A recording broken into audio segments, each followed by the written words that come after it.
Hi, this is Steve Hargadon, and it is Tuesday, February 9th, 2010. Welcome to the Future of Education. Our guest tonight is Lisa Gillis. Lisa, glad to have you here. Thank you. I'm very glad to be here as well. This is fun for us, very exciting. We did have Elizabeth on, your co-author from your book, Virtual Schooling, some weeks ago.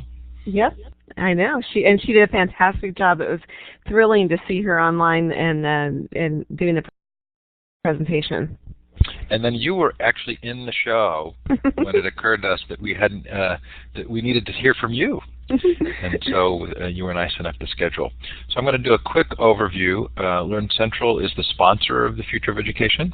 Come to learncentral.org and educational network for educators.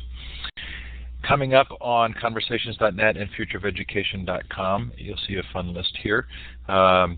Larry Johnson actually canceled tomorrow night. He had a family situation come up, and so he will not be on tomorrow night. We'll put a notice up wherever you saw notices of his speaking. He's going to reschedule. Clay Shirky, because of the snow and some meeting he had in Washington, D.C., had to cancel this week as well, and he's rescheduled already for February 18th. That's Thursday. So next week will be a big week. Ann Pink and Clay Shirky. And so lots of fun. Look through that list. Susan Patrick is coming on the 25th, Lisa, so it'll be fun to hear again. And hopefully there's something there that's of interest to some of you, and you'll come back and participate. If this is your first time in Illuminate, we do want you to know how to work in this interactive environment. This is a participative environment. You have a chance to do a variety of things here. If you look just below the participant window, you'll see a place where you can raise your hand. So if you think you'd like to ask a question using your microphone, you can click that icon with a hand and the green up arrow. It's best to go up to Tools, Audio, and run the Audio Setup Wizard just to make sure that your audio is working well. You've also got an ability to do a green check and a red X. Those are for yes and no, and there's a clapping hand, a smiley face, a confused look, and a thumbs down. You can send chat messages. Those are encouraged. You can send chat messages to each other. They're private, but Lisa and I do see those as moderators, so nothing's fully private in this environment. Now I'm going to give you a chance to let us know where you're listening from. And on the map, to the left of the map, you'll see a wand with a red star at the end. Click on that and then click on the map. Our friends in the snowy northeast will show up. Purdy from India, hopefully you'll place yourself on the map.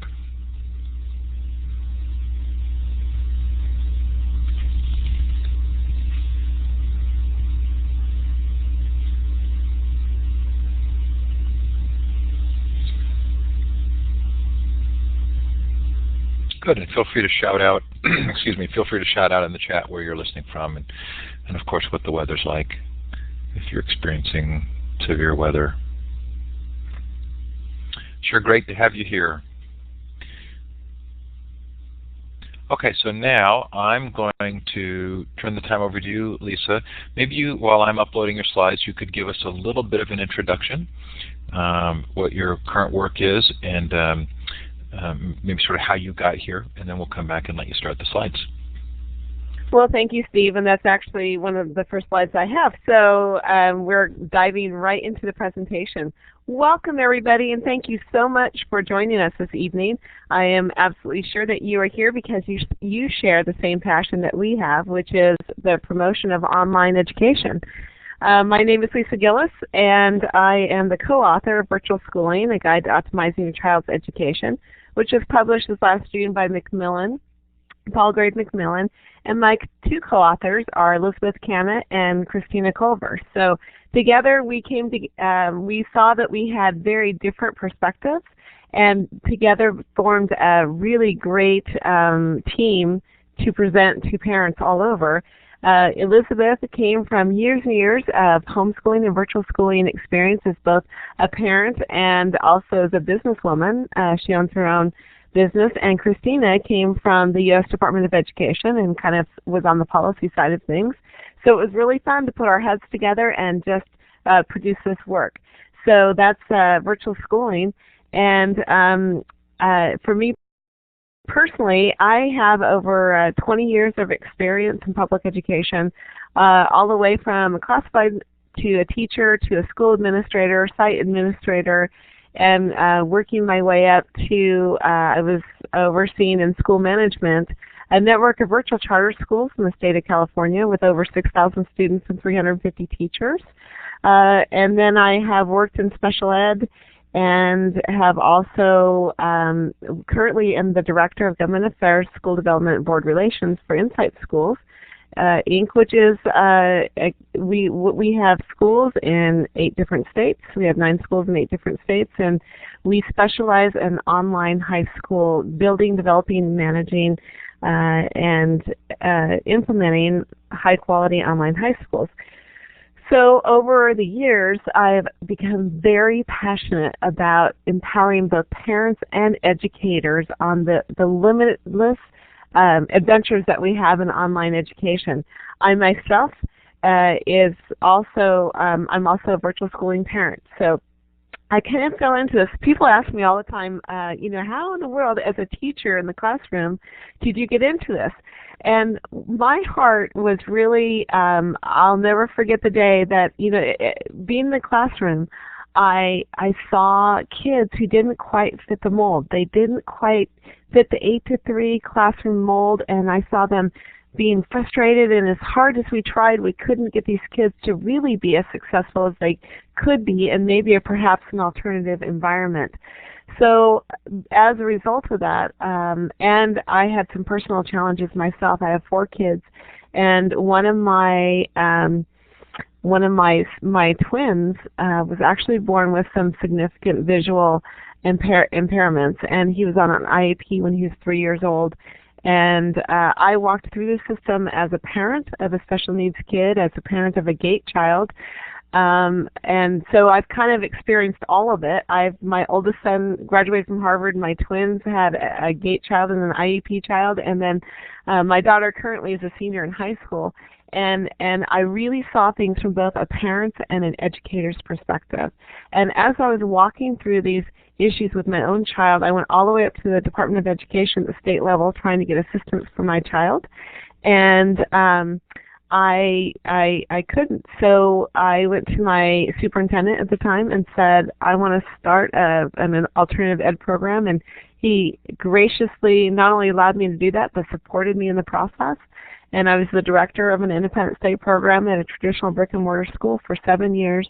And our program went on to become nominated to win awards, and it was a blended program where we actually blended all sorts of things like on-site instruction, home instruction, all of that. So I've been doing this since 1996, and that's been my passion. And through the years, I have found myself working at all different levels, and now I've helped to develop schools.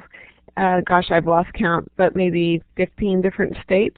So what I want to share with you tonight is about the emerging trends of online education.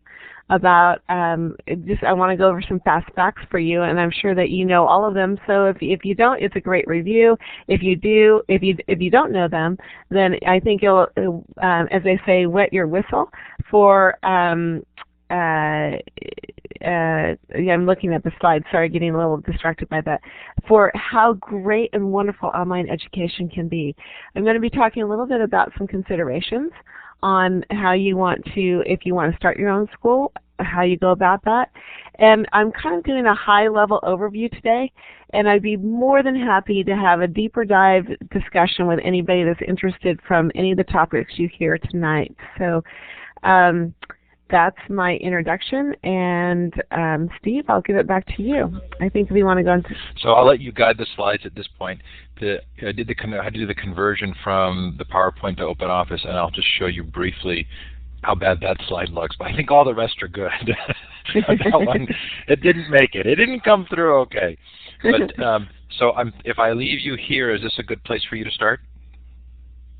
That would be great. I'd be more than happy to. Okay. Absolutely. Now, doesn't Elizabeth have 4 children? Am I remembering correctly? She has 3. She has 3 daughters. 3. Yeah. three girls, three beautiful girls actually, and they are all the way from upper, I believe her youngest is now in 8th grade this year, maybe 9th grade, and her oldest is in college. So we have kids about the same age, and her husband is also a public school teacher in Davis, and very much of an education-rich family, and has taken these girls all the way through from kindergarten through college. And if I missed it while you were introducing yourself and I was getting the slides up, where are you based? I'm well. I say when people ask me where I'm based, I say Delta Airlines because that's where I go all over the country. But I live in Northern California, in Santa Rosa area by Sonoma County, and my office is actually in Portland. Is where Insight Schools Inc. is located. Is in Portland, Oregon, and then all over, as I said. So. Great. Well, we're sure glad to have you here, and we'll have you go through. If you have a question while Lisa's talking, please feel free to put it in the chat. I'm going to try and capture those so that when we get to Q&A, we can talk about them. You're certainly welcome to, if there's something that you'd like to ask that's immediately pertinent to the material, do feel free to raise your hand, and we'll let you ask your question at the time. And we'll turn it over to you, Lisa. Terrific. Well, again, thank you for letting me come, and I'm looking forward to everybody's questions and just getting this discussion going. So let's skip right over that and to the Time magazine in December of '06. There's a remarkable consensus among educators and business and policy leaders on one key conclusion, and that is that we need to bring what we teach and how we teach into the 21st century.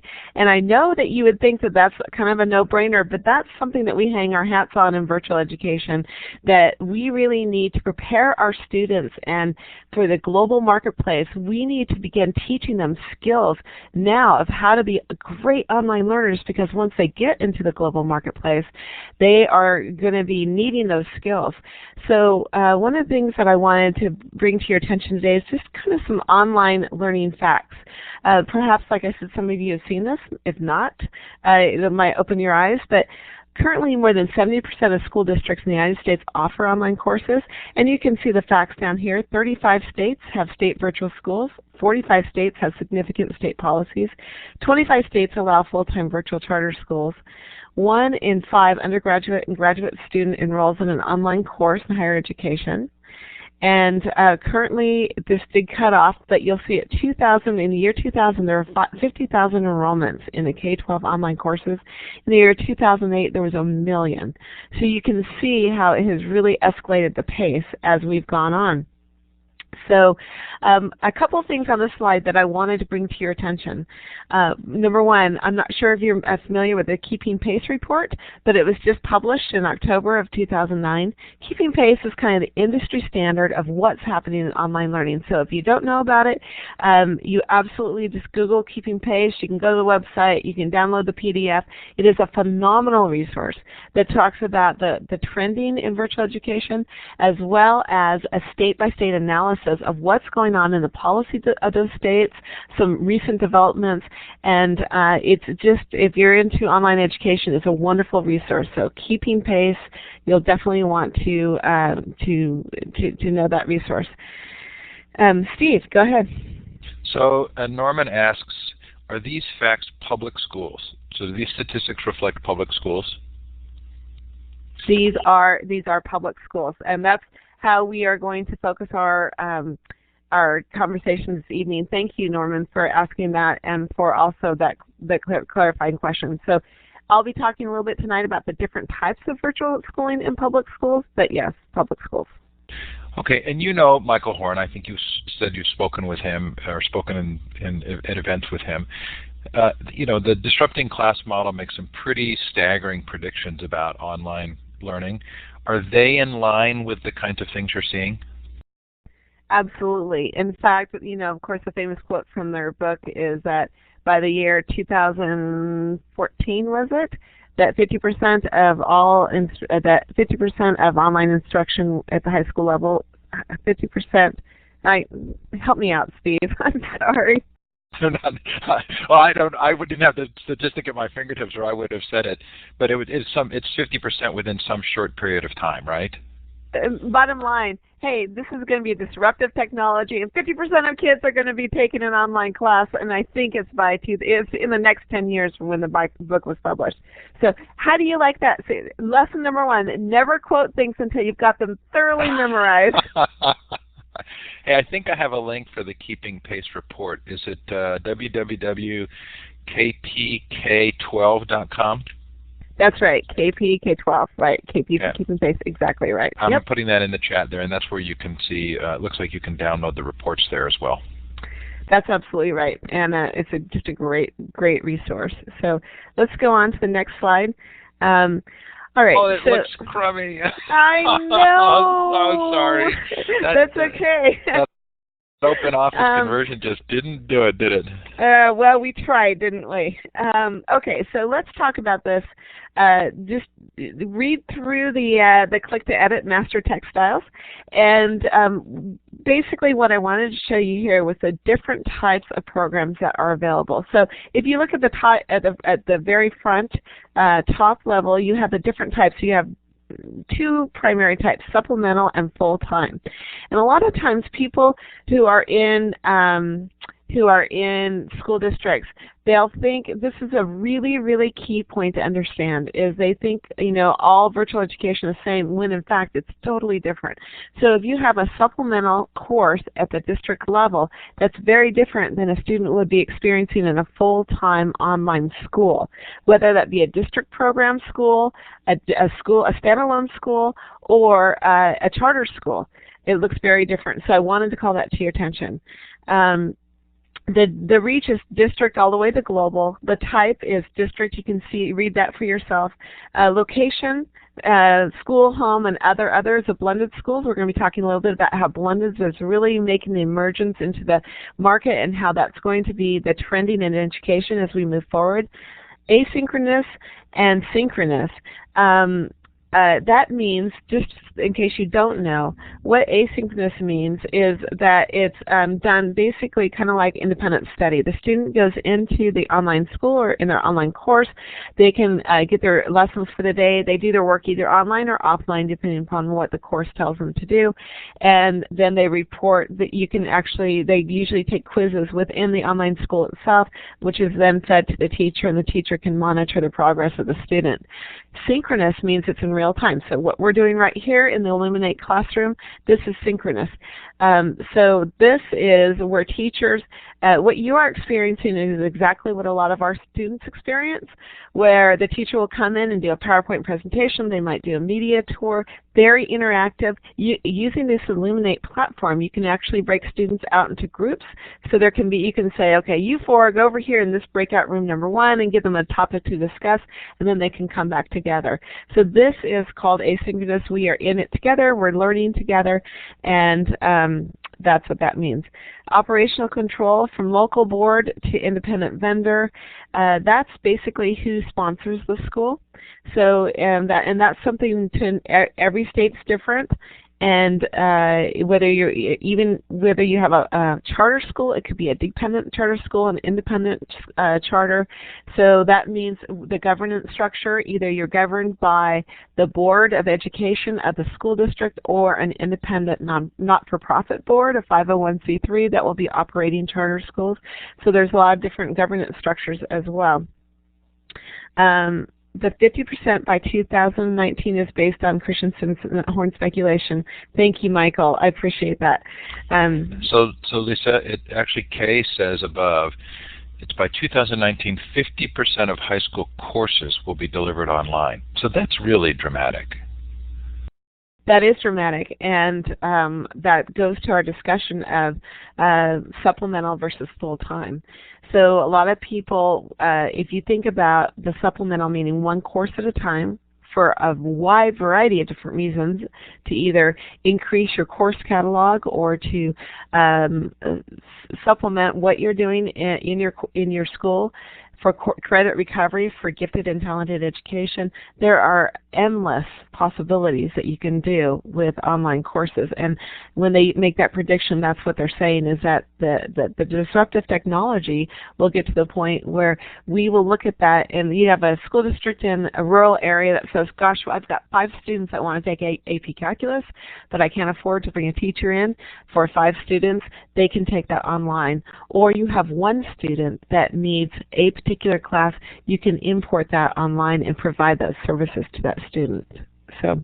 Yeah, and I think their predictions are based, although they're sort of rationalized by the events taking place, they're more predictions based on their mathematical model of what happens with disruptive technologies. So we may not know exactly how we're going to get there, but they would say, hey, in this kind of a disruptive situation, this is the model we think will play out. That's right.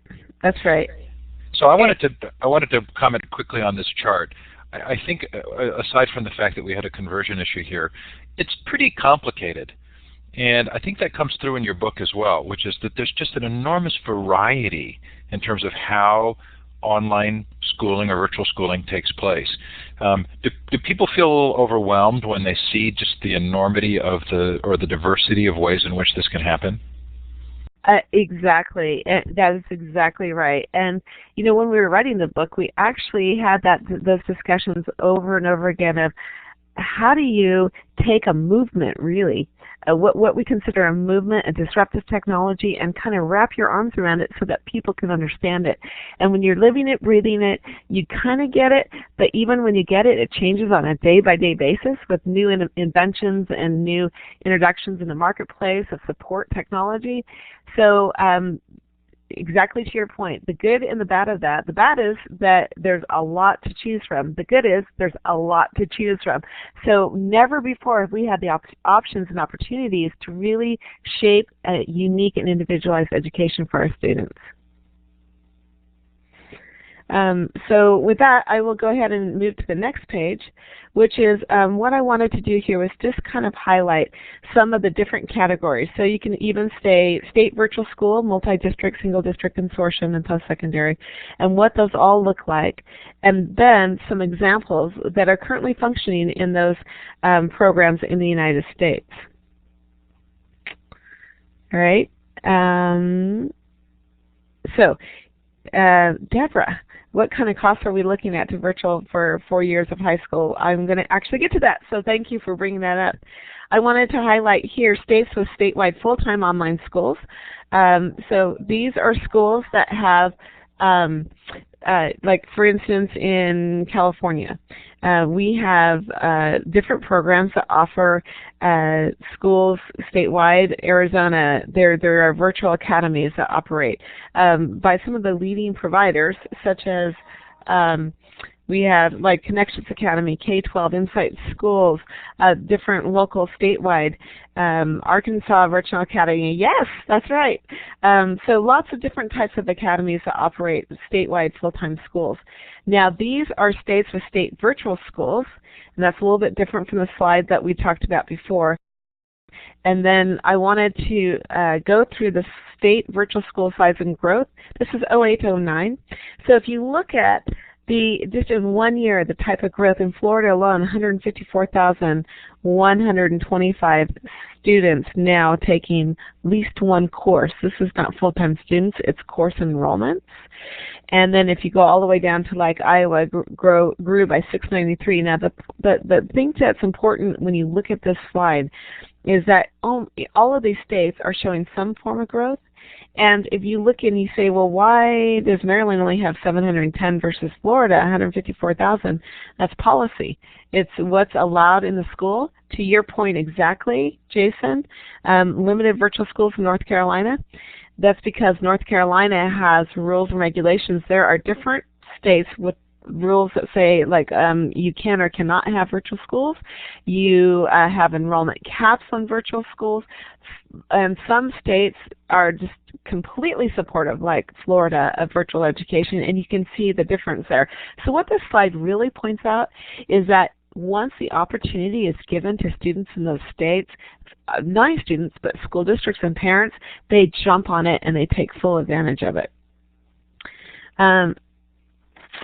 Yes, Me Steve, go again. ahead.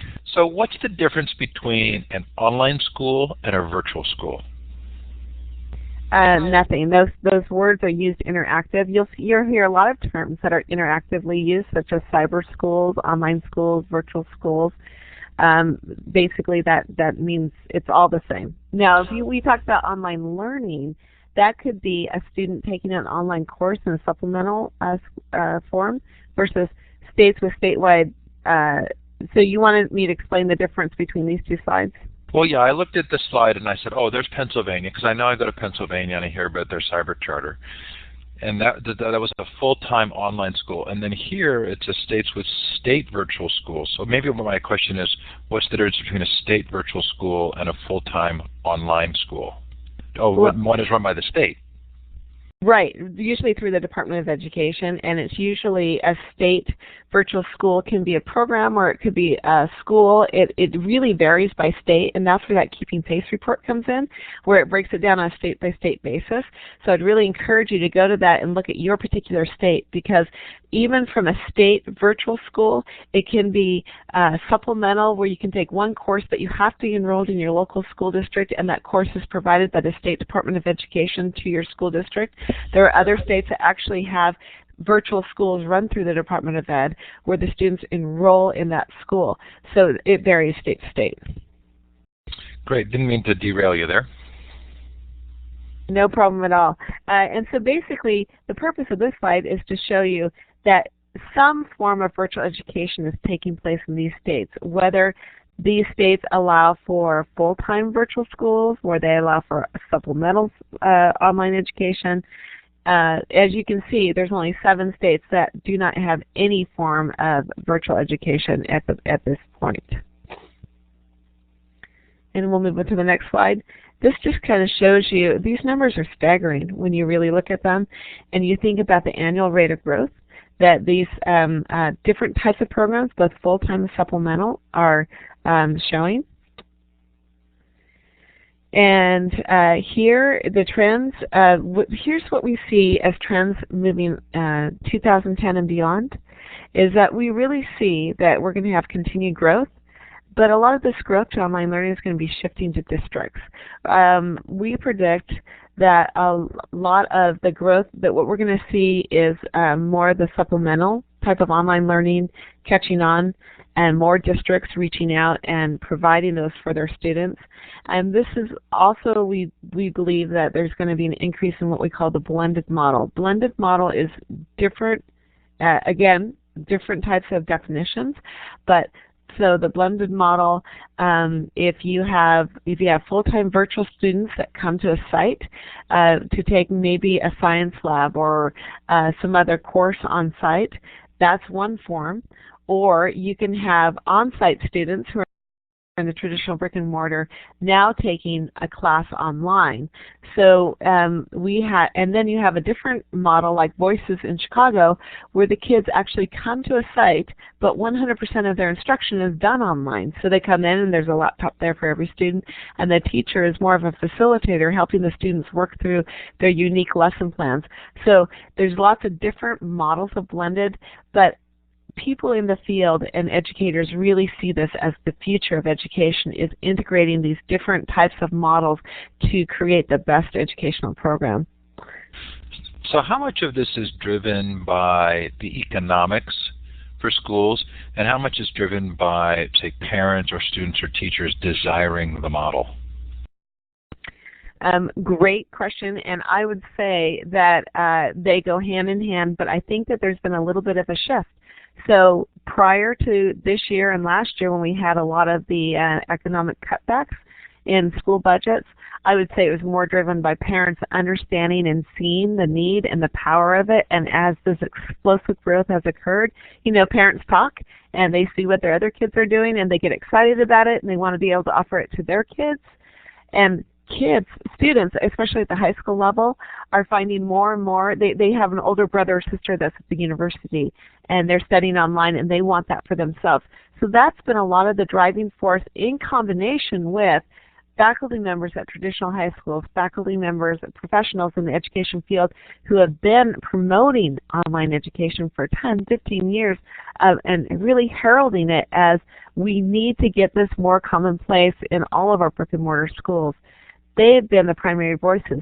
In this last year or two, when we've seen so many cutbacks, all of a sudden the conversation has turned, and we've seen a lot of school districts saying, well, gosh, maybe this can be more efficient. So currently, I think it's a question of both. But that leads to the whole discussion of if you're a school district and you're wanting to start an online program, then there are a lot of considerations. We'll actually be talking about that a little bit later. But a lot of considerations, and it's not as, there's a fallacy and a big myth that, oh, I've got a tech guy over here who can put together some kind of online course and we'll just roll it out to our kids. And if you have a really great tech guy, maybe that can happen, but that's more the exception than a rule. So there's a lot to curriculum development, to program development within the online courses itself, a lot more than people understand. And you really want to have a high quality, engaging, interactive experience for your students. What about schools that are looking at students who've dropped out or are homeschooling, trying to bring them back into the traditional system for the purposes of meeting their financial needs? Meeting whose financial needs? Well, I'm sorry. Well, this is informed by just some local discussions I've had where the local school organization is saying we really want to bring those kids back in to recover the daily allowance that we would be getting for those students because they've dropped out. Right. So both. Certainly school districts are looking at ways to, quote, recapture enrollment to students who have left not only to online education, but they've dropped out, they've gone to private schools, they've gone to home schools, and they're wanting to know what is it the students need, want, and that we can provide as a district to bring them back into the system. This is one of the things, it's a perfect segue into just a little background on what my school does. Insight Schools is high school only, and we specifically are targeting dropouts. So in our student population last year, approximately 40% of our students were previously dropped out of school. Our schools are public schools. They're sponsored by different districts, and they have different. We have charter schools. We have district-run programs. Depends upon what state the schools are operating in, but from personal experience, I can tell you that, I think we have a lot of misconceptions about what dropouts are. That, the Bill and Melinda Gates Foundation just put out, a couple years ago, put out a report, a finding stating that the kids, they say that 88% of the kids that they interviewed who had dropped out of school did not drop out because they were academically failing, but they dropped out because of life circumstances. So maybe they had to go to work. Maybe they were an Olympic athlete or had dreams of going to the Olympics and they wanted to train and they couldn't go to a brick and mortar 8-to-3 job. Maybe they got pregnant. Maybe, all sorts of, or maybe they wanted to choose homeschooling. All sorts of different reasons why kids cannot fit into the 8-to-3 segment. Online learning can absolutely be a solution for them.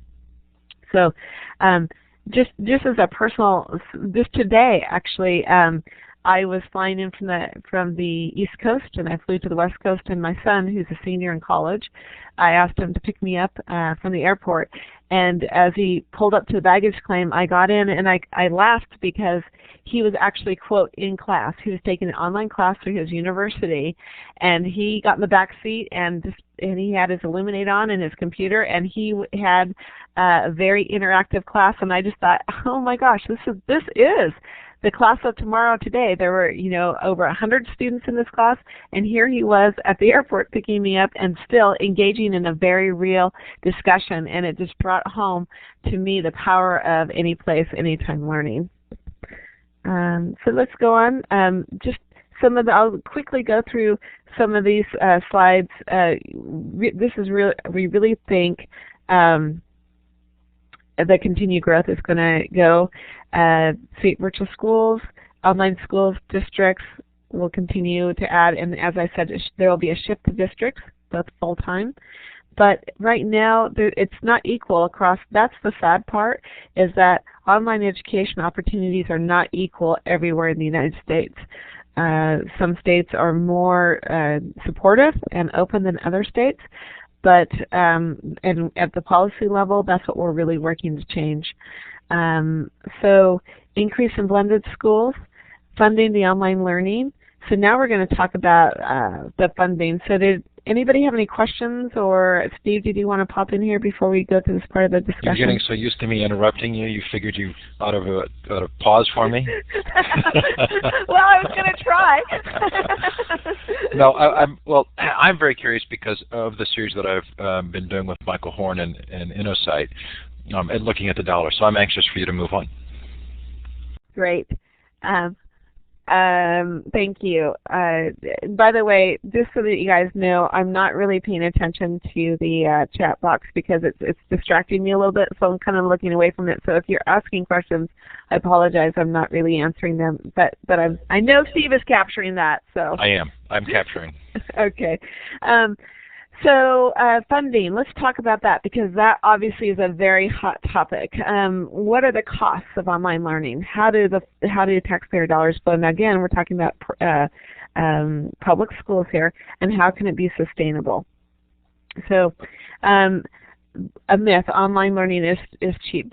It's a kid, a computer, and stuff on the screen. How much could that cost? Reality is that it is really cost effective, but there are real costs in running an online school, such as expert teachers, high-quality curriculum development, licensing, computers, course delivery, data systems. Plus, when you're a school, you're a school. That means that you enroll everybody that wants to come to your public school, including students with special needs, students on IEPs. There are costs to that. And physical materials, when you send out books to these students. There are lots of support. In our schools, we have a principal, we have a counselor. All of our counselors do grad checks on all of the kids to make sure that they've got a graduation plan and that they're on track. That all costs money in addition to sending computers out to every student, paying for internet access, hiring NCLB highly qualified instructors for every course. So yes, there's definitely costs associated with running a full-time virtual school. So this is the typical online school. You can see that the average cost for Deborah, to answer your question, back up at the top, is about $6,500 per student. So this is a breakdown of where the money generally goes. No, Brian, that's not per class. This is making several assumptions. This is per pupil expenditure per year, and 2 semesters, 12 classes. So approximately 5 to 6 classes per semester per student. Right. Okay. So here, just to use a Wisconsin, this was actually part of a presentation made to the Wisconsin School Board Association by a director of a public school district who is running a program through her school, and that's $6,400. I know it's a little blurry. $6,480. When you talk about courses, the supervision, the computer access, internet stipend, this is the average course that they have in their school. And but it can be, now if you look at the cost of, in the United States, in a traditional brick and mortar school, we spend on average $10,000 per student to educate a child in a brick and mortar setting. So when you look at $6,500 to educate a child in a virtual setting, that is a significant cost savings. The results, if you look at academic results, in most cases, are as good or better than students in the traditional schools. Of course, that's going to vary state by state, school by school, but you can see that this can be a very cost-effective, high-quality method if you institute and you build and you implement a high-quality program. I keep emphasizing that because it's very important. It's just like in a traditional classroom, if you had a teacher just copy off some worksheets, throw it at the kids and say, finish these worksheets, how much are they going to get out of that? Versus if you had an interactive, role-playing, multimedia presentation for kids, they're going to be engaged, immersed, and learning. Just do you see the difference in quality of instructors and courses? You're going to see that in the online environment as well. So I'm talking about the full-time immersive experience. for students. So full-time typically are funded through states per pupil funding formula. That means that the students are their charter schools or the programs from districts, and the students enroll in that program. Now remember that it will flow to that district or to that school, who then hire all the teachers, buy all the books, lease the computers, do whatever. Supplemental by the course is typically funded through state appropriation and course fees paid by districts or students. So that's more of a fee for service. So you have a district, you have a student who is enrolled in ABC school district. That ABC wants to go out and provide online instruction through the State Department of Education or through another provider. Then they will, the school district will actually pay for that student to take that course. So there are different kind of considerations, again, the different types of models. Seat time versus mastery. Some schools it's an attendance-based program. Others are mastery-based program. So mastery means that the school doesn't get paid unless the student successfully completes the course, which is with a C or better. Other schools get paid for kids coming to class. And the way we traditionally fund our public education system in the nation is seat time. You're counted, you're in the seat, you're there, attendance is taken, it's either head count on account day or day by day, average daily attendance, or whatever it might be. So it's somewhat innovative, and actually, in my opinion, a higher standard of education that in order to be paid, your kids actually have to successfully complete the course. Imagine what it would be like in a traditional classroom if that was the case. So it's kind of interesting, some of the different accountability requirements that are put on online schools versus a traditional brick and mortar. So open enrollment and growth access, and then supplement, and we can see that as well. So some of the things that if you're looking to start a program, where am I going to come up with money for this? Some districts have used textbook dollars, for instance, to invest in online education instead of texting. Others have addressed barriers such as seat time, enrollment restrictions, that type of thing. So here are some ways to really develop that sustainable funding model. And then, of course, the other way is longer term to really engage with some public-private partnerships to achieve efficiencies, avoid reinventing the wheels, and then having funding all the way down to course by course. So I want to, this is actually a quote that I wrote down, so I'm not doing it per a very tired brain, but using the internet to deliver courses seem to contain the great disruptive potential. It could allow a radical transformation to happen in an incremental, rational way, and that was a quote by Clayton Christensen in his book, Seeing What's Next. So, that didn't come out either very well. So are you interested in offering online courses in high school? I will say if this is what you're trying to do, then certainly these are some things that you want to consider. Number one, can you even do it in your state? Do the laws allow for some sort of online instruction? 2, do you want to have it full-time or part-time? 3, what's the need in your community? Do a demographic study and find out how many students are actually interested in studying online. What about your faculty? Are they interested in offering online courses at your school? Are there any regulations, board policies, anything like that that might prohibit or that you might have to amend or change before being able to offer supplemental or full-time instruction? Do you want to start a charter school, online school? And if so, that's a whole different discussion. But certainly you can, if you want to go full-time, you can have charter, you can have a program or a district-based school, or just some of the ways that you can offer online full-time programs to your students. You wanted to look at the funding considerations. So in most states, if the student is enrolled in the school, then they are funded usually on attendance, and it can be taken through the independent study program, or if it's a program of the school, you'll just want to make sure that it's funded at the same appropriation, and that are there any special considerations, for instance, the mastery-based funding model that you need to be aware of in your state. Faculty considerations. What do you have on hand as far as the level of expertise in your faculty and the interest level? Do they want to go online? You know, we're seeing more and more and more teachers that would love the opportunity to teach online. I know in our school, for instance, we actually deliver a comprehensive teacher training program where we teach them how to be online instructors, because it's actually quite different than instructing in the classroom. So, you know, the classroom management skills, how to design and deliver a lesson within the online setting, are all skills that these teachers need to learn. And yet, when they do this, they can go on and they have that tool in their tool chest to be kind of an expert instructor in online learning. And we're seeing that, for instance, at one point I had about 35 openings in the network of charter schools that I was an administrator for, and I had over 500 applications for 35 openings. A lot of these teachers were very hungry to want to start teaching in the online setting.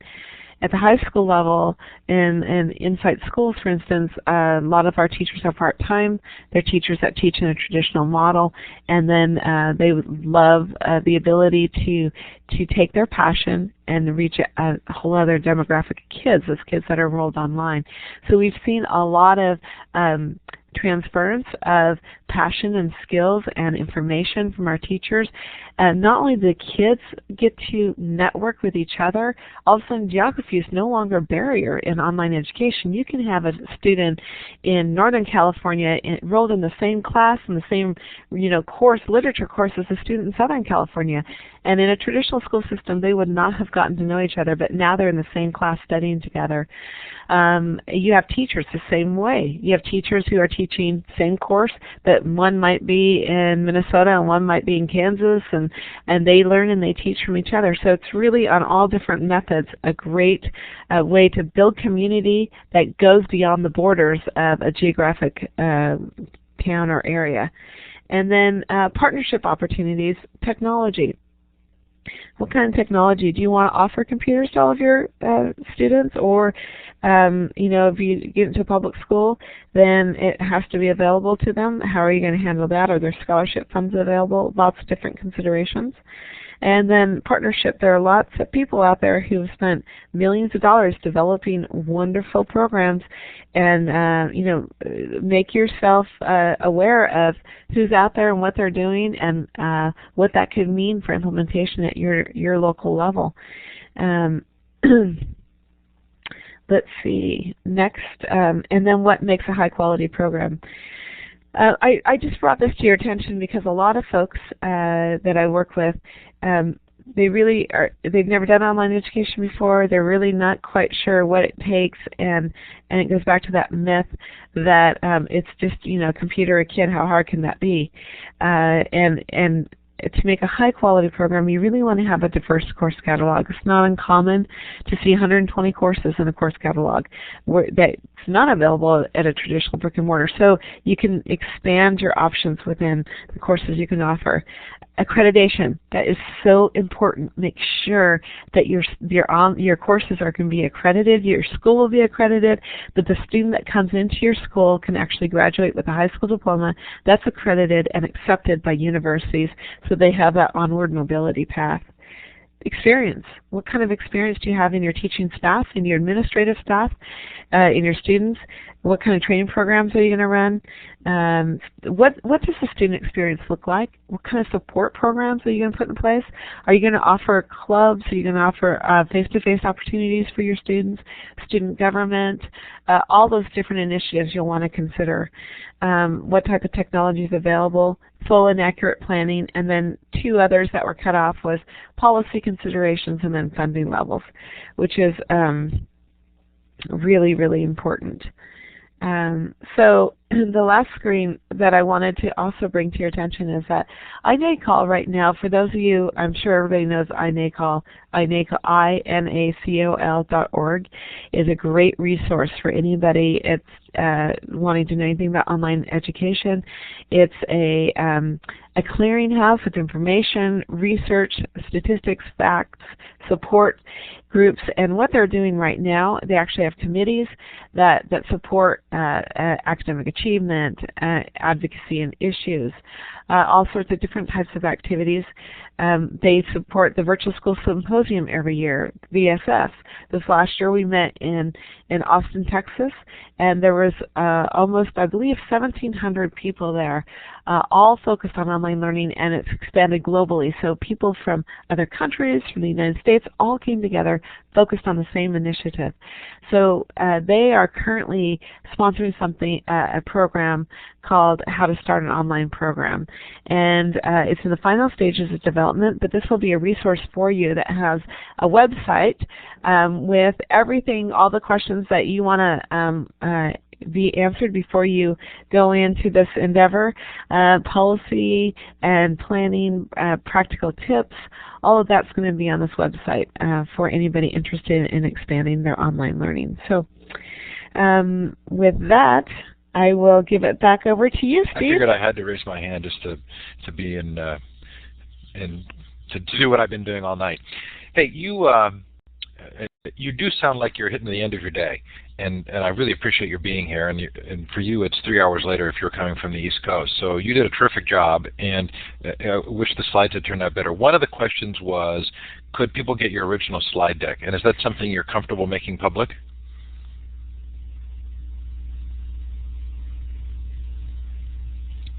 Lisa, we lost your audio. If you're Yep, there we go. Sorry. Yes, actually, I've been up since 1:30 my time in the morning, so I am a little tired.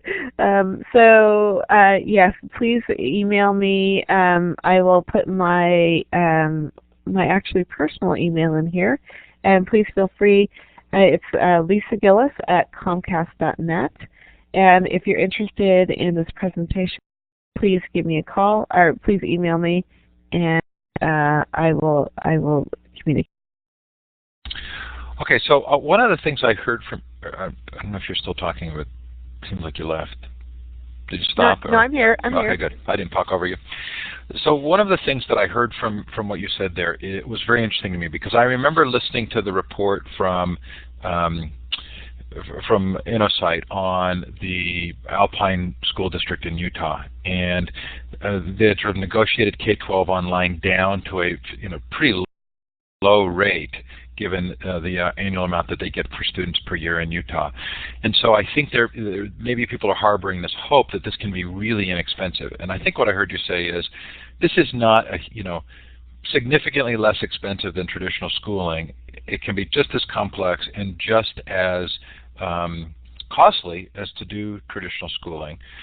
So then the question will become for a lot of people, are there sort of definitive results? Can you look, aside from the fact that maybe we can agree that it's reaching students who would otherwise not be reached or who have dropped out, but for those students who are already in school, do you have any understanding or statistics on how they do compared to if they had stayed in a traditional school environment? Well, let me correct one thought, and that is that it's not, so the average cost of educating a student in traditional brick and mortar in the United States is about $10,000 a student. The average cost of educating a student in a full-time cyber school, online school, is about $6,500 to $7,000 a student. So it's not as expensive, but it's also not as inexpensive as it is just buying a course. And that's the key point that we want to really emphasize, is that when you run a school, you run a school, and you have all of the costs associated with that. A lot of people have the big misconception that, gosh, I can go out there and buy a class, an online course, for $300 to $400 a student, and if I multiply that, times 5 or 6, and that's $3,000 to $4,000. But they're forgetting all of the support structure that's involved in that. So that's the key point there. It does cost money to run a high-quality program, not as much as a brick and mortar, and it can be a cost-effective measure, but it's not as inexpensive as just buying an online course. So that's that. Now, academic achievement. What we're seeing across the board is that actually in some states, and I've studied this across multiple states, on average, kids in the online schools will perform at least as well as students in the traditional school system as measured by the state standardized testing. So like in California, the STAR test, or other tests like that. There has been, typically, for some reason, they tend to do a little bit better in English language arts and a little bit worse in math, but they're all right around the same average as their brick and mortar counterparts. So we're seeing that, in fact, some of the highest performing schools have been cyber schools. Just like other schools, depending upon the demographic of the student, they could be getting, it's really, you want to look at apples to apples. So if you have an online school who's dedicated to serving dropouts and kids who are coming into the school with a 1.4 GPA, what's their academic growth over the period of the year, not just their performance on the standardized test. So online schooling is not for everybody, and you're not going to have kids that are 100% successful. You're going to have kids that don't make it in online school, and they really need that face-to-face. They need to go to school every day. They need to see a teacher face-to-face. They don't have the self-discipline, the skills to really be successful in an online environment, and certainly this would not be for them. But for a lot of other kids, and who can do it and do it well, not only do they excel, but some kids just knock it out of the park. So you kind of get the bell curve like you do in a traditional classroom.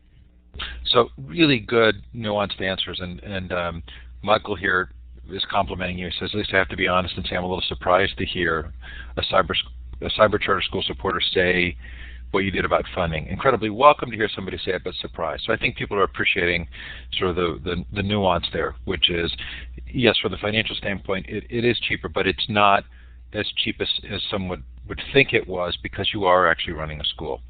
And I think the response on the academic achievement is also nicely nuanced, which is it's going to depend on the particular student. There are some questions here about whether the students coming in from being outside of school if there's been any kind of a direct comparison. And I'm not sure if you answered that fully, but what I'm hearing is that, like in regular school, there's going to be a variety of achievement and performance, and it's going to depend largely on the student. Is that fair? That's totally fair. Yes and no. Yes, generally that's true. However, we want to build and support systems for as many students as possible. So, like for instance in site schools, we actually have iMentors, which is another level of support. These are paraprofessionals whose whole role is to contact the students on a daily basis if necessary to find out how they can better be supported, what kind of support they need to teach them time management skills, online instructional skills, all of that. So it depends on the school, it depends on the supports that are in place. Good. Well, let me go quickly. We're a minute away from finishing, and you deserve to finish on time. There was a question about pay for teachers. Is it different online than it is in an old school model? No, it's about the same, because it depends upon, again, your model. If you've got a program, then that teacher is a district teacher, and this is just part of their teaching assignment. If you look at the charter school pay structure, the teachers are compensated approximately the same as every other teacher in a regular charter school, so it's about the same. Lisa, I really appreciate your coming to be with us tonight. I'm clapping for you. So fascinating to hear your perspective, having talked to Elizabeth, and now to hear someone who's actually sort of involved in the organizational side, actually is involved in the organizational side of virtual schooling, and really appreciate your time. If people want to hear more from you or learn more about you, is there an easy place to send them? Absolutely. The best thing to do at this point, I don't have a website, of course, so it's just my email address. Please email me, and again, that's at lisagillis@comcast.net. And if you want to know more about my school, it's www.insightschools.net. And I love, I would be more than happy to engage in a deeper discussion with anybody. But Deborah, you asked, do I blog? Not yet, but I should. Well, wait, you don't have to answer it that way, because now that Twitter's come out and it's only 140 characters, your guilt is less. You don't blog. But you should be tweeting, but you don't tweet. But it's only 140 characters, so there's not really any guilt there. Oh my goodness, I suppose so. I'm a little afraid of that constant, electronic leash, though. You know what I mean? There's so many questions that we didn't get a chance to ask you. Hopefully, there'll be another opportunity or some chance to continue the conversation with you. But I am sensitive to the fact that you've been up all day. So we're going to let you go. Again, thank you so much for coming. We're clapping. Feel free to just drop off. For those of you who'd like to stay for a short post-show, we'll do it. And I'm going to put up the slides of our sponsorship from Illuminate and C. Bloom and Associates. Charlene and her gang have sponsored the book purchases for this series, and it's most appreciated. And then I'm going to leave with the slide of the events coming up over the course of the next couple of months. Thanks so much, Lisa.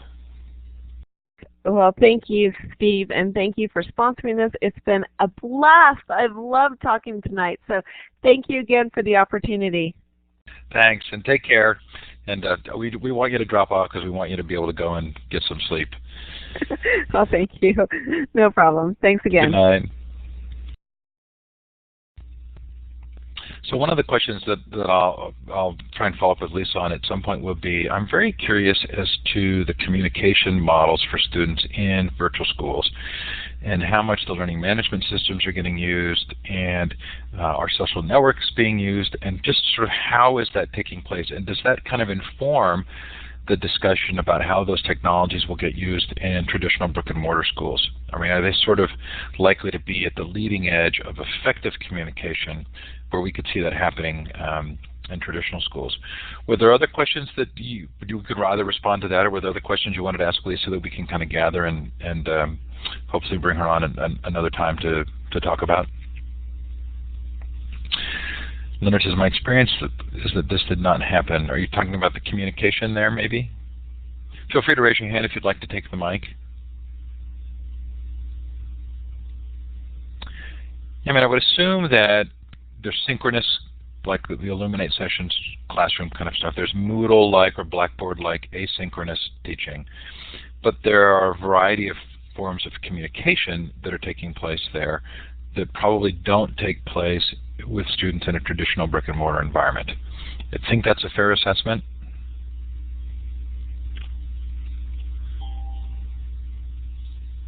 Norman, I'm going to give you the mic.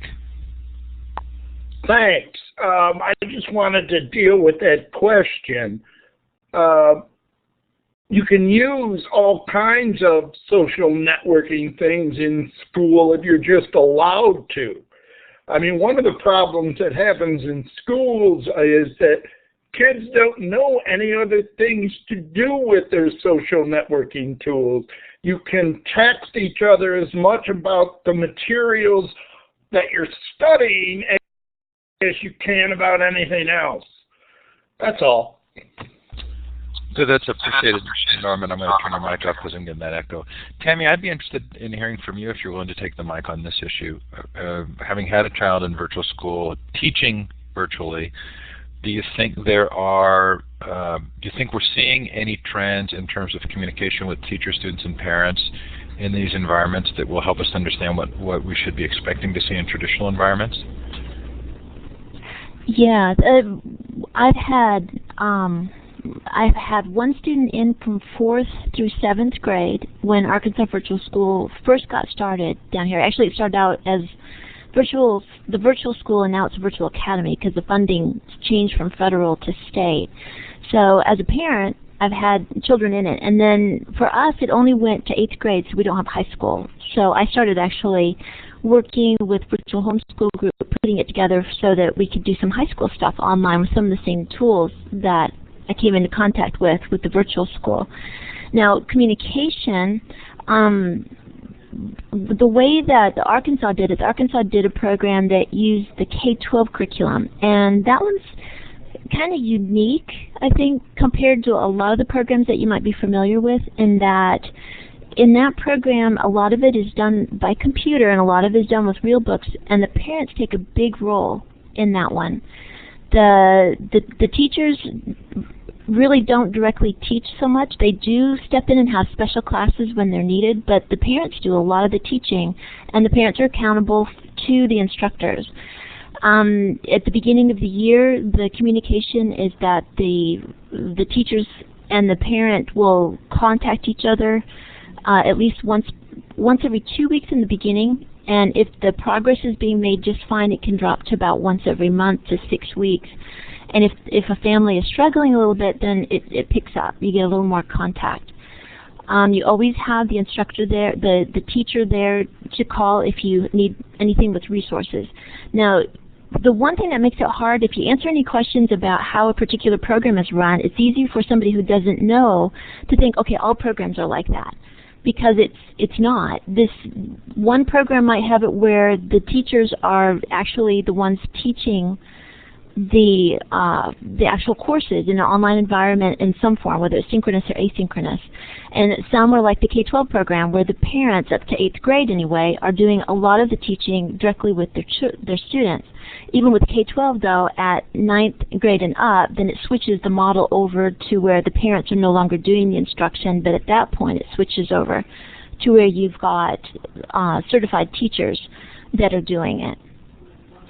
I don't know. Did I miss answering the question altogether? When you talk about communication, I was figuring, okay, how does it work in the K-12 program with the accountability calls? No, I think we're definitely addressing the question, and I probably didn't do a very good job forming the question. But when you take an online course, most students are in some kind of a learning management system, whether it's Moodle or Blackboard or a proprietary system. And I'm wondering if there's a way to gauge the level of contact the students and the teachers have, and the teachers and the parents have, versus what takes place in a traditional brick and mortar environment. Oh, okay. Well, obviously with the K-12 program, because the parent is doing the primary instruction up to 8th grade, the parent's definitely in the information loop because the parent is very much a part of it. And the feedback gets back to the accountability teacher that's holding them accountable to making progress. Because as they work in the online environment, it updates automatically. When the students go through a particular course, it shows that they've accessed the course that they've gone through. There's quizzes at the ends, and the teachers can tell how they're progressing. They can see all their scores. And it looks like Leonard is saying, and I think he was saying his son graduated from Pennsylvania Cyber Charter, never had any contact with the teachers, so it's a little bit different maybe than the K-12 program, but you did get the Blackboard progress reports daily. Contact was with an instructional supervisor. Well, I'm wondering if even just the fact that there is a learning management system in place in most of these virtual school environments is different than in traditional school, because I'm going to guess that for most kids in a traditional K-12 school, they don't have any kind of a dedicated online communication system other than email. Anybody else wants to grab the mic, feel free. I'm going to give everybody mic capability.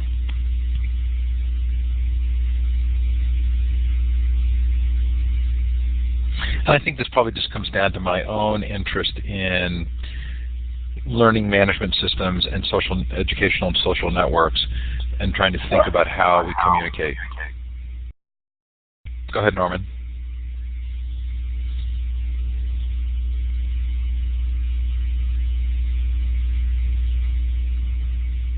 So Deb, my question was whether or not we could learn anything from how communication tools are being used in virtual schooling that will help us to predict a little the adoption of those tools in traditional brick and mortar schools.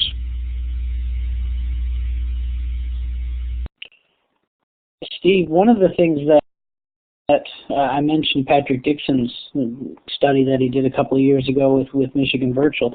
I mean, just the fact that the CMS keeps statistics, if you have the time and the opportunity to go in and sort of look at what those things try to, I guess, data mine that information that's there, you can really come up with some interesting correlations, and in a lot of cases not necessarily surprising ones. I know one of the things Patrick found was that students that clicked more often in the Michigan virtual courses tended to do better in the Michigan virtual courses. The amount of time that you access the content and the number of times you go back to something maybe speaks to some level of engagement in the course, which may explain why those students did better. Of all the Necrol studies, they had 8 funded that year. His was like 3 times, 4 times thicker than everyone else's. So he did really do, he had basically a couple of grad students that spent 6 months just playing with the data to figure out what we could find out.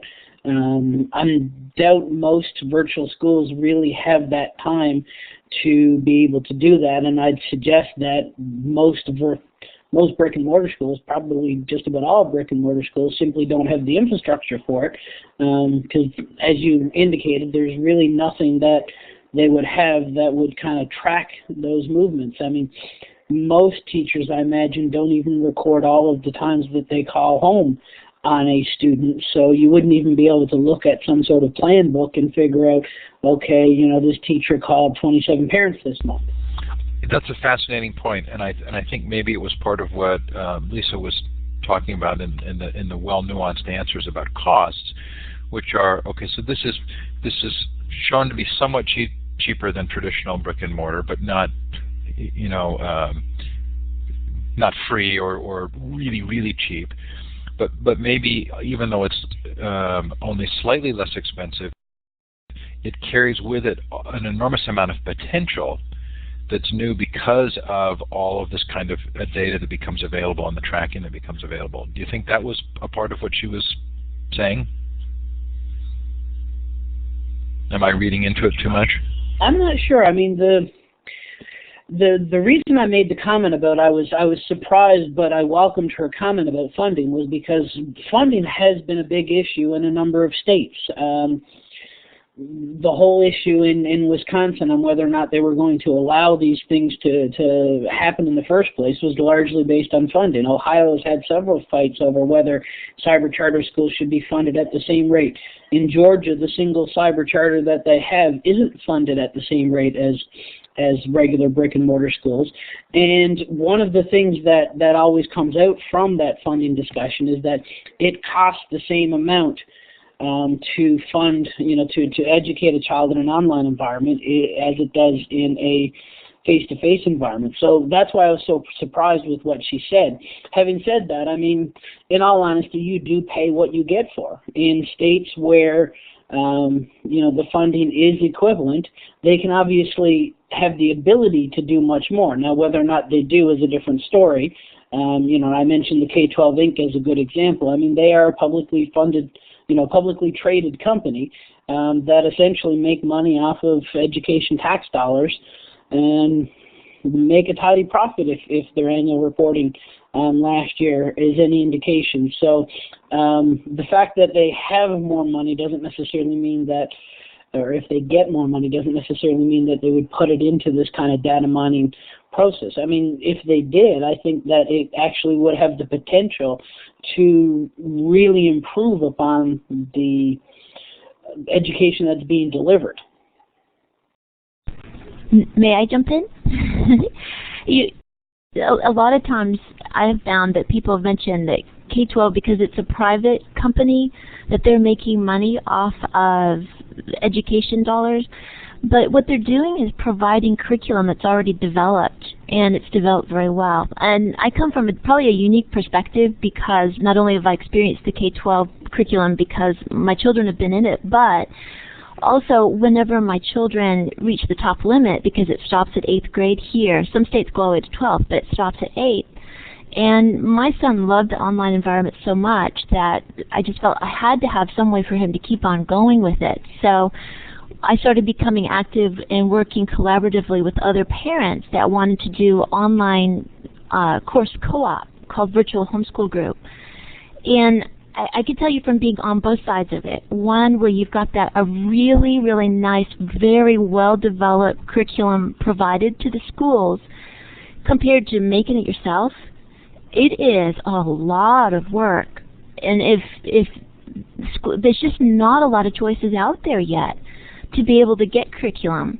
And you've got a few companies that have seized the opportunity that said, hey, if we develop it, and there's not a lot out here, we're going to get going. And I teach online. I teach about 6 different classes online. And there's just nothing to choose from for me to get that I can put on for mine. So I have to make my own classes. And it's a lot of work. And in this day and age, you don't have a lot of turnkey programs to turn to. So a lot of times when people discount the K-12 program because they say, okay, they're making money off of public schools, it's no, they're providing something that right now is very rare. Turnkey programs, they even, states if they want to can have K-12 do it all. They can have K-12 arrange for all the materials to be boxed up and sent, or if the states want to, they can handle the boxing of the materials and get the materials out to the students. So they've been able to develop a pretty efficient system that I know in the Arkansas Virtual School, I think it was the 3rd year, they decided, well, we'll save a little money, we'll go ahead and have all the students return the materials to us, we'll rebox it and get it out to the students the next year. And they found that they worked their teachers to death that summer, trying to keep up with all this material coming in, reboxing it, getting it out to students, and the next year they went back to letting K-12 do it because they were all set up to do it on a large scale. And they found that it was actually cheaper than them trying to get all these materials reshuffled. So I just thought I would toss in a different perspective on having commercial companies create. It's no different than textbooks, really. We buy textbooks that aren't written by the schools. The textbook companies are making money off of it, but we don't look at textbook companies and kind of accuse them of making money off of the public education system, but it's not that different. Glad you're going ahead, Michael. Keep going. Well, one of the different things with the textbook companies is that the textbook companies don't just get handed the per pupil allocation like the cyber charter schools do. I mean, with a cyber charter school, whoever authorizes it gets, depending on the state, somewhere between 3 and 7% of the per pupil funding. The rest of it is just handed over to the cyber charter company. And I pick on K-12 only because they have the misfortune of being the only publicly traded one, so they're the only one that we know anything about their economics. Connections Academy, Insight Schools that Lisa was from, Academic Advantage, Event of Learning. I mean, you could go through the list. At the Virtual School Symposium last year, there were 13 of them that were set up in the exhibition area, and they're all the same. The difference, again, the big difference with the textbook company is that I'm going to pay them on a contract basis, not on a per pupil basis. And it is a significant amount. And I never realized how much, in all honesty, until I was part of a panel presentation at AECT this past fall, and David Wiley, who is one of the people behind the Open High School of Utah, which is an online charter school out there, was part of the panel, and he said the first thing that happened once they had their charter approved was that they were contacted by K-12 Inc. And they were, K-12 Inc. asked, do you want to use our curriculum? Obviously, they missed the whole point of the charter because Open High School is actually based upon an open courseware model, so they weren't going to pay for anything. But David, being new to this area, the whole virtual schooling, the K-12 online learning thing, we decided to ask them, what it would cost. They were slated to have 500 students, and they were quoted a price of $1.2 million for 12 months of access for those 500 students, and then at the end of the 12 months, they would be left with nothing. They'd have to buy it again. A textbook company isn't an annual thing. So, and I use, again, K-12 Inc. just as an example here. You could substitute any of the cyber charters there and the example would still be just as true. The problem is we don't know much about these folks. the other 12 that were sitting at the virtual school symposium in the exhibition hall, none of those folks provide very much in the way of details about their finances. That information there from Insight Schools was kind of interesting, and it came out of the whole issue they had in Wisconsin about a year and a half. So we've learned a little bit from the fact that the legislators in Wisconsin had to deal with it because the courts threw it back to them. But beyond K-12 Inc., because they are publicly traded and because they have to publicly report, we have no concept as to what an Insight School in California does with its funding, beyond the fact that they have to give so much to the charter school authorizer. So this is interesting, I think, because I think it's just that at some level there's some discomfort with the idea that this is a for-profit enterprise that doesn't feel like it has a check and a balance. Is that sort of a fair assessment of, Michael, of what you're saying? Partly. The check and balance would be one issue. The other issue is it would be the same thing as somebody contracting McDonald's to run a brick and mortar school. I mean, that's essentially what we're talking about here. We're talking about using public education dollars to contract a private corporation to run the school. Not provide a service in the school, because then they do that to some, but we're asking them to do everything. We're asking them to essentially come in, take over the entire kit and caboodle, and run it. And I think that's what is the unease with a lot of people. Really, really interesting. Tammy, I appreciated your perspective as well. I mean, I think, what you're saying is that it feels like it's a really good service and that it is cost effective. And then, Michael, your point, touching on this issue of are we turning over too much control for something we don't have checks and balances on, and we don't really know exactly what's happening. Are there any models of organizations who are doing virtual schooling who are private but have some kind of a more open books, public facing policy?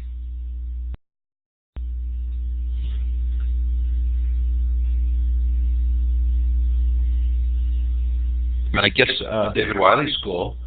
Well, I was going to say the open high school in Utah would probably be the only example of one. But again, based on the premise of your question, that are there any schools that are using a private enterprise? They're not a private enterprise. They are an online charter school that the committee that runs, or the board that runs the charter school, is just using this open access, open source model. There are a number of public options that I think are well worth considering, and Florida would probably be the best example of that in the U.S. British Columbia and Canada would probably be the other good example. Okay, I think we may need to leave that for tonight because my family's waving me into dinner. So thanks for that good discussion. Hopefully it will continue. And sure appreciate your being here tonight. Sure appreciated Lisa's coming, and a lot of fun to hear from her. So I'm going to close this up. Thanks for the good comments and the good discussion.